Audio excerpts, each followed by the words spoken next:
बुलढाणा जिल्ह्यात मी धावतो ओट चोरी रोखण्यासाठी या मॅरेथॉनवरून मोठा वाद निर्माण झालाय।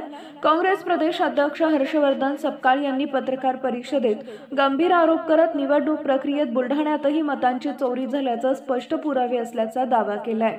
बुलढाणा प्रतिनिधी सय्यद इरफान सपकाळ म्हणाले की हा मॅरेथॉन कार्यक्रम पूर्णपणे शांततामय आणि संविधानिक मार्गाने पार पडला। तरी काँग्रेसचे जिल्हाध्यक्ष व माजी आमदार राहुल बोंद्रे यांच्यासह 13 पदाधिकाऱ्यांवर अजामीनपात्र आणि खोटे गुन्हे दाखल करण्यात आले।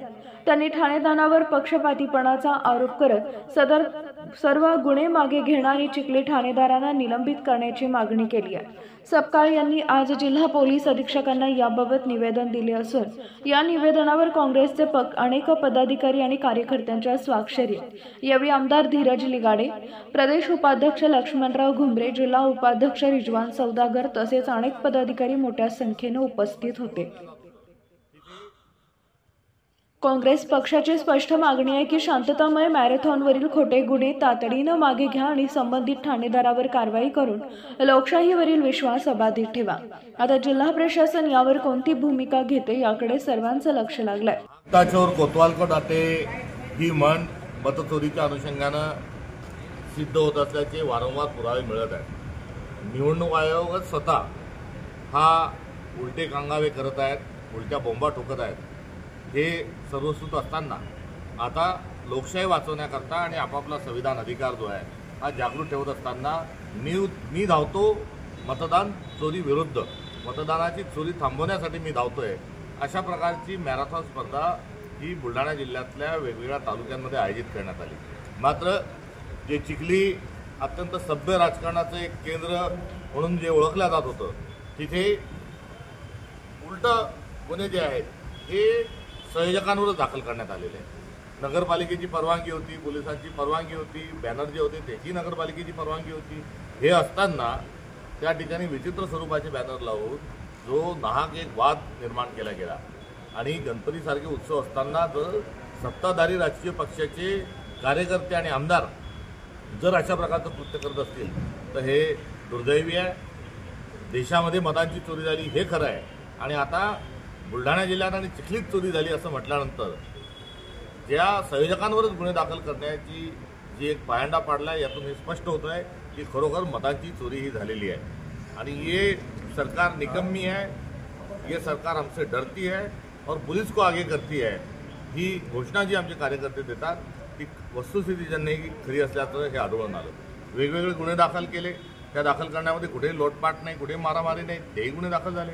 कुठलेही स्फोटकं नव्हते, कुठल्याही शासकीय त्यामध्ये संपत्तीला कुठेही बाधा आली नाही आणि अशा परिस्थितीत शासकीय संपत्तीचं नुकसानसारखे गुन्हे दाखल झाले। स्फोटकं उडवण्यासारखे जे दहशतवाद्यांना ज्या कलमा लागतात त्या दहशतवाद्यांसारखे गुन्हे हे जर जिल्हा काँग्रेस कमिटी अध्यक्षांच्या विरोधात दाखल होत असतील तर हे बाब अत्यंत संतापजनक आहे।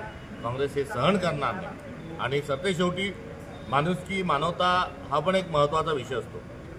राहुल बोंद्रे हे कमी वयाचे आहेत, त्यांचा सभ्य सुस्वभावी अशा स्वरूपाचा त्यांचा स्वभाव आहे। राजकारणामध्ये कोणी कोणाचं विरोधक जरूर असू शकतं, मात्र राहुल बोंद्रेसारखा एक तरुण ज्यांचं वय कमी आहे, ज्यांचे मुलं अजून शाळेत शिकतात आहे, एक मोठ्या परिवारातला एक सदस्य आहे, सगळ्यांशी गुण्यागोविंदानं राहणारा एक सभ्य माणूस आहे, त्यांच्या हृदयामध्ये 6 ब्लॉकेजेस होते आणि त्या 6 ब्लॉकेजेस नंतर आता ओपन हार्ट सर्जरी करावी लागणार अशा स्वरूपाचं एक चित्र, वैद्यकीय चित्र असताना त्यांना ब्रीच कँडी या भारतातल्या एका मोठ्या दवाखान्यामध्ये उपचाराकरता दाखल करण्यात आलं।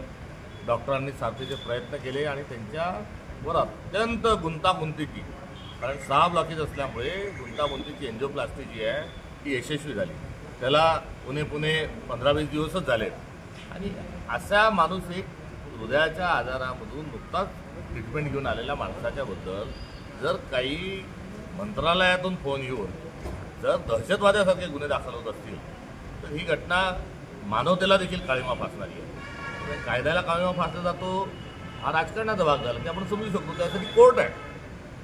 मात्र एवढी दुश्मनी, एवढं शत्रुत्व, एवढं एकमेकांना पाण्यात पाहायचं की एखादा माणूस आजारी आहे आणि त्याच्यावर 10 वर्ष शिक्षा होईल असे गुन्हे, नॉन बेलेबल गुन्हे, राहुल बोंद्रेंना अटक झाली, जेलमध्ये पाठवलं, त्यांच्या प्रकृतीचं काय कमी जास्त कशासाठी एवढं आहे असं या खालच्या स्तरावर आपण जाऊन राजकारण का करतो हा देखील एक गांभीर्याचा प्रश्न या निमित्तानं समाजाच्या पुढे उपस्थित होतो आणि माझी अत्यंत नम्रतेचं आव्हान आहे की आपण राजकारण करत राहू, निवडणुका येतील, निवडणुका जातील, कोणी हारेल पडेल, मात्र या स्तरावर जाऊन आपण व्यक्तिगत जर हेवेदावे करायला लागलो तर आपला जिल्हा आपल्याला आगामी काळामध्ये माफ करणार नाही, हे देखील या ठिकाणी पिढ्यांमध्ये सांगू इच्छितो. थोडी निवडणूक आयोगाची होती ती सिद्ध झाली आहे, पुढे काय व्हायचं ते होईल, मात्र आपण जिल्ह्यातलेच आहोत, एकमेकांशी सगळ्यांच्या भेटीगाठी होणार आहे, आपल्या वाडवडिलांची सगळ्यांशी एकमेकांशी सौहार्दपूर्व संबंध होते, आपल्या येणाऱ्या पिढ्यांमध्येही ते संबंध टिकून राहिले पाहिजे.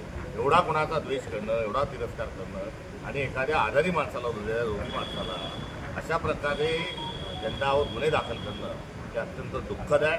हे निषेधाच्या नव्हे तर हे कुठेतरी माणुसकीच्याही पलीकडे हे असल्याचं मी विनम्रतेने या ठिकाणी सांगू इच्छितो. आणि यातून पोलीस जे आहेत हे सदरक्षणार्थ आणि खलनिग्रहणार्थ म्हणजे सज्जनाचं संरक्षण आणि चुकीच्या प्रवृत्तीचा निग्रह या ठिकाणी ते काढून टाकतील, ही आज आम्ही तशा प्रकारचं निवेदन घेऊन ही वस्तुस्थितीची बाब जी आहे ती त्यांच्या निदर्शनास आणून दिली. माझं पोलिसांनाही आव्हान आहे की जे अत्यंत चुकीचे जे गुन्हे आहेत त्यांनी तात्काळ वापस घ्यावे.